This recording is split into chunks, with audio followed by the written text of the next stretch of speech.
reading from the book of Ecclesiastes, chapter 5, verses 7 through 19 from the Jewish Study Bible. If you see in a province oppression of the poor and suppression of right and justice, don't wonder at the fact. For one high official is protected by another one, and one of them by still higher ones. Thus, the greatest advantage in all the land is his. He controls a field that is cultivated.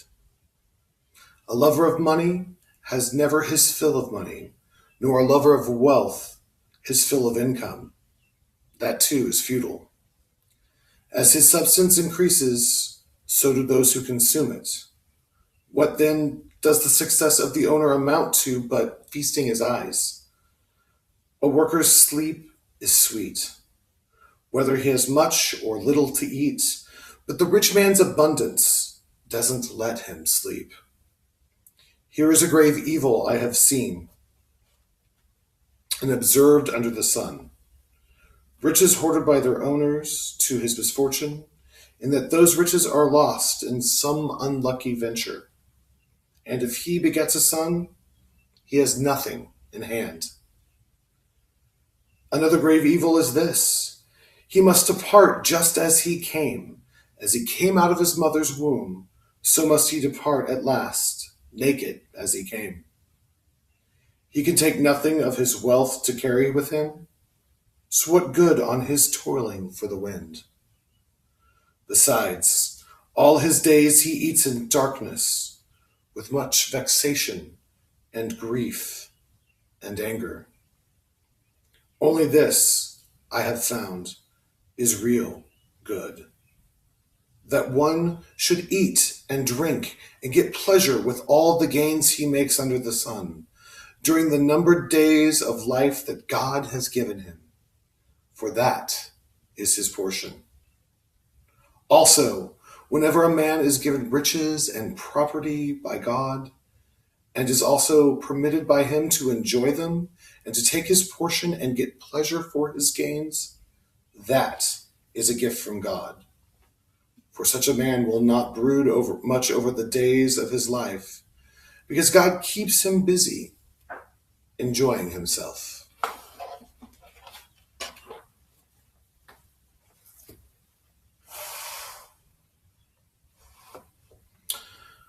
When I was about 10, 11, maybe 12, my mom and my stepdad took me to go see David Copperfield, world-renowned magician and illusionist. I was the coolest kid on the block that week. We walked in and sat in our chairs, and as the curtain came up, I was utterly amazed that this man who had made the Statue of Liberty disappear opened with an empty stage. And suddenly, a few of his assistants came out, showing the stage was empty, and poof, right there, he appeared on a motorcycle, in full leather, making sure we could see his good side. Throughout the show, I had watched him do amazing acts of sleight of hand where cards came out of the air, where animals disappeared and reappeared. He not only cut someone in half, he cut two people in half and mismatched them. And I will tell you, the skirt looked much better on the woman than it did the gentleman it ended up on. But what I was most amazed by in his show was his utter grace and ability to make us look here and see this. And with the grace of a ballerina, he was able to distract us and misdirect us to keep us from seeing what was really going on behind the scenes. It was his ability of showing such distraction that really, really amazed me. And in that, what's so interesting is the folly of trying to find out the right answer. Now, any proper magician will tell you that they will never give away their secrets. And I, who have followed some of those trends and studied some of the aspects of illusion, will not give away all their secrets, but I will give away this one. Most of it is that misdirection, that distraction, that folly. It's not unlike some of the themes we see in Ecclesiastes. The book of Ecclesiastes, which our reading came from today, comes from a lot of the wisdom tradition like Job or Proverbs. It focuses more on the aspects of nature and God's creation and less about God's direct revelation to us, but more about action and consequence and our place as humans in the world. Now, in the Christian tradition, we don't see a lot of Ecclesiastes, and that's because some of its opening lines are futility, futility, all is futility, or a few paragraphs later, there is nothing new under the sun. And it's not very hopeful, especially as we're approaching Mother's Day and in Eastertide. The Jewish tradition does follow some of it, using it as one of its major 5 scrolls, and talks about it more along its liturgy basis later on in the summer. But the ending, it's still not so hopeful for some. The author identifies himself as Koleth, son of David, which would lead some to believe in traditions past that son of David would make the author of this Solomon. But modern day scholarship,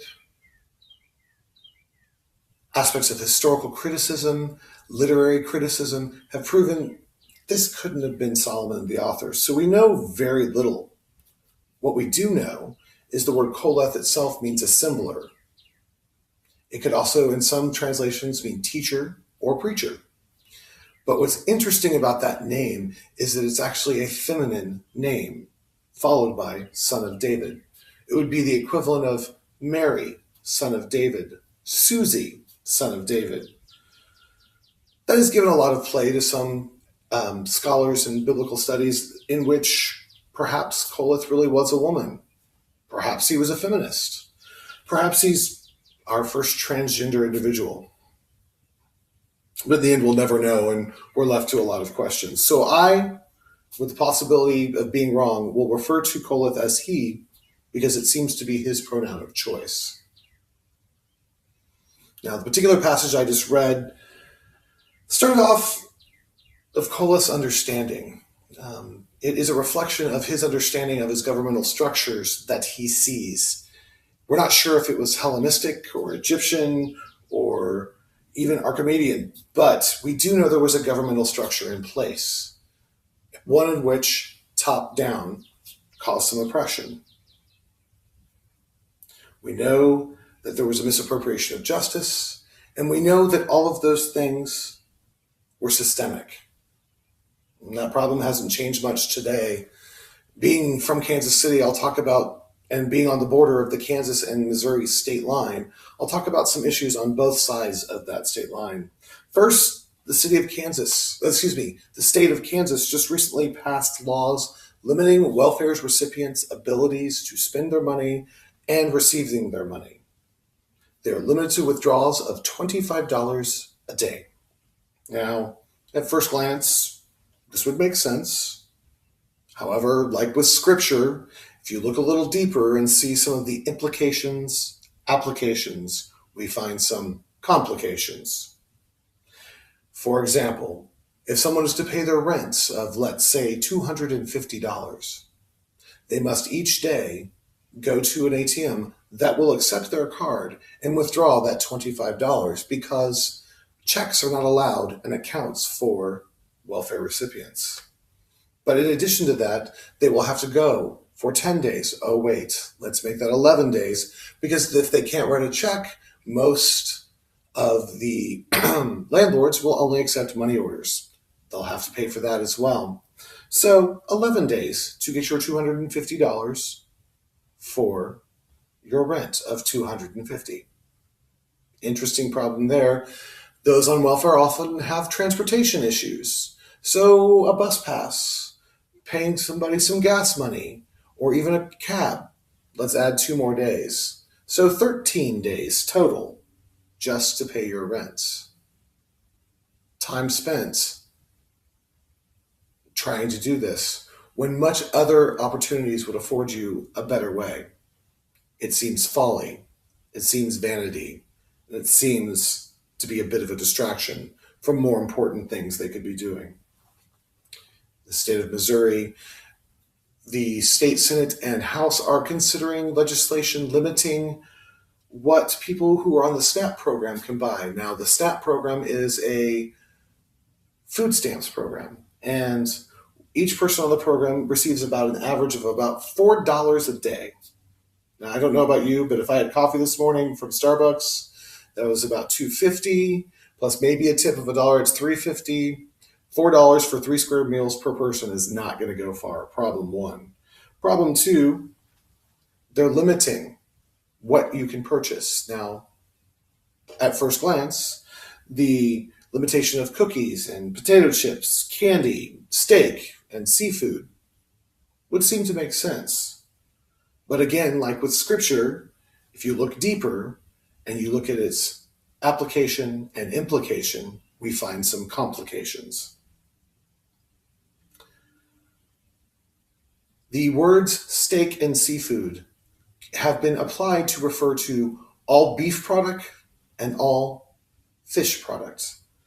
This means we're going to deny people the right to hamburgers, beef hot dogs, fish sticks, tuna salad, and tuna casserole. How can you deny? Never mind. We're also denying some healthier options like wild salmon. And is the implication then, is healthy food a privilege relegated to only those who can afford it? Apparently. So I obviously get a little worked up about this kind of thing. It doesn't help that Koleth, in his statement, tells us not to be amazed or wonder by things like this. Now, why would he say that? Don't be amazed, don't be upset, don't be what? Is there really nothing new under the sun? Is it really that bad? Is this a darker reflection then of human nature? Because of course we're oppressing people. We're human. That's what we do. I'm going to say no. I think Koleth's answer about not being amazed or wonder or worry about such things is more a reflection that yes, there are flaws in any system, but that doesn't mean we don't need some sort of system. There will always be those who cheat the welfare, who take more than they really deserve. But that does not mean that we should be oppressive to those who truly do need it. Forget about all the reasons why it's flawed or it won't work. But let's really believe in the reasons why it will. Overwhelming ourselves and getting worked up about things like tuna casserole is exactly what Koleth is warning us about here. And worrying about possible cheats of an oppressive system, possible cheats of an oppressive system is vanity. It's folly. It's futility. It's a distraction. But as we go on, we've learned that Koleth is not really making this an issue about rich versus poor. Ecclesiastes also talks about the trials and travails of those who are far from destitute, contrasting the ability with those who are mere laborers. Those who work can sleep at night. Those who truly, truly love wealth get very little sleep. Their constant hunger for more can never be satiated. It's a proverbial fact even today. Rap artist Notorious B.I.G. talked about that in his song Mo Money, Mo Problems, 1997. Samples Diana Ross. Her hit, I'm Coming Out. I'm going to spare you me trying to rap it or sing it. And I know I'm dating myself a little bit too old or too young for such things, but I think that the lyric from the particular song is quite poignant. I don't know what they want from me.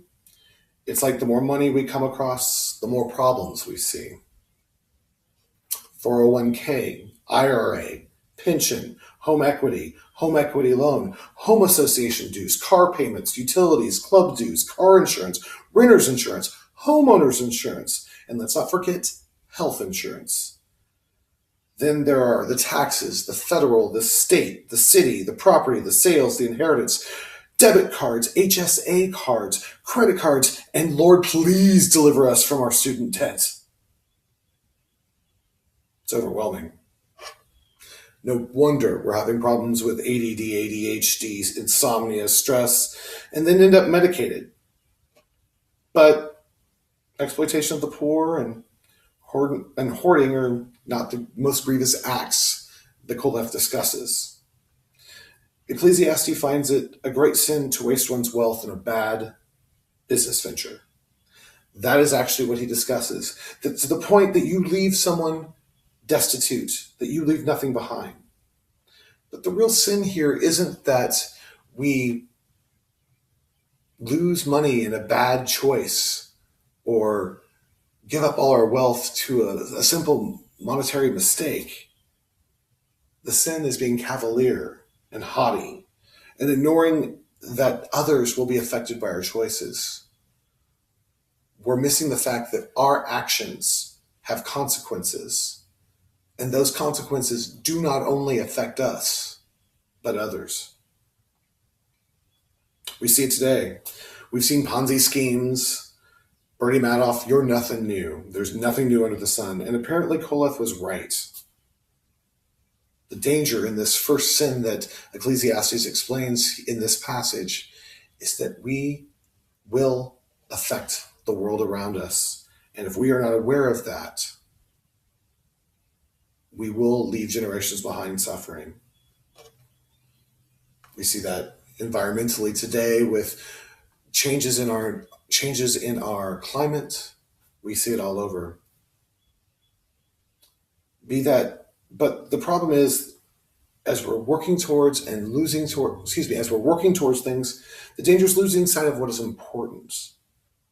Be that if you're focused on your money, a career, a perfect house, the next smartphone, the best computer, an amazing car, getting across the street in my new little Zip, whatever it might be, working those things and then leaving no legacy of positive behind us, but only destruction, is the sin he's really, truly bringing out.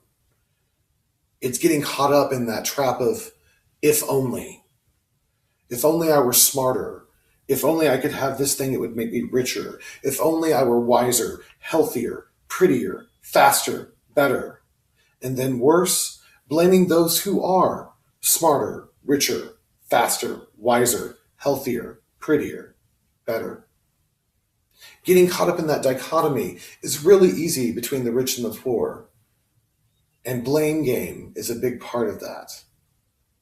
The poor will often say, what are the people from the burbs doing here? They're just here to cause problems. Or the rich might say, those are taking advantage of our system and wasting my tax dollars and my hard-earned money. But the sin there is, if only. If only they would listen. If only we would listen. Later on in the passage, we see another great sin that Kolev describes. And it's, in my opinion, the greater of the two. It's not realizing the sacrifices we make for our own obsessions, getting trapped in that if only. He points out we all come into the world vulnerable, naked, and we will all leave the world in a very similar fashion. And what we become obsessed with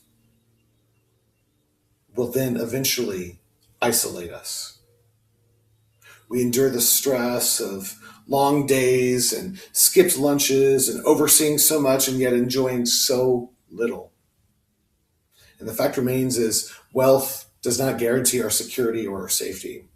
The reality is most of us are statistically 1 to 3 paychecks away from homelessness. And perhaps that is the danger. We see ourselves and those opposing us. But as the phrase goes, as we collect and obsess about this, you can't take it with you. The sin that this second sin he's talking about is one of ingratitude. Losing sight in the if only, and not answering more important questions like why? Why do I need or want that new smartphone? Why am I dreading that family gathering coming up on Mother's Day? Why can't I go to that kid's recital? Why? It's not answering that question and not really truly pondering it that makes us ungrateful, unthankful. Koleth reminds us that it is fitting to eat and drink and find enjoyment in all the toils of our life. That is actually where the true quote unquote real good is. And to remember that it is God that grants us the things that we have in our life, be we someone of affluence or someone meager. It is our hands that do the work, but only in the fact that God has given us the gift of those hands to do such work. So I say, let us encourage folks to eat steak and seafood. Encourage the simple pleasures in each other. Encourage celebration. Encourage work. If we turn our focus from the if only and to the why not or why so, and nurture each other, our religious community, and our society, and toil for one another and celebrate for each other, then we might start to see where the true magic happens. Now, this coming Sunday is Mother's Day, and as we celebrate our mothers or our families of choice, let us not be distracted by vanity or folly or futility. The real magic comes in those moments when we weren't expecting them. It's a young boy enjoying his time with his parents at a show by David Copperfield. It's a small animal that chooses you to be its pet parent because you were caring. It's a small child who smiles at you and shares with you her favorite dessert, chocolate chip cookies, because she seems you silly, but you made her laugh. It's a family who gets to see their soldier son come home and stay home because his fighting is over. The magic is a donation of 1,000 rolls of toilet paper from a local gay bar to a church, even though their clientele has been abused by churches over their lifetimes. But they found the food pantry worthy because it helped and nurtured others. The magic's in a rabbi named Jesus who nurtures others, performed miracles, and made an ultimate sacrifice because he was fully human and because he was fully divine. And it's the true magic's in a God who resurrected his son to save us all because he loved us that much. And as we go through and remember these moments, we will be filled with joy. Koleth leaves us with this idea that as long as we have those moments of why, we will be occupied at all times because of this kind of joy in our hearts. And that's really where the real magic is. Amen.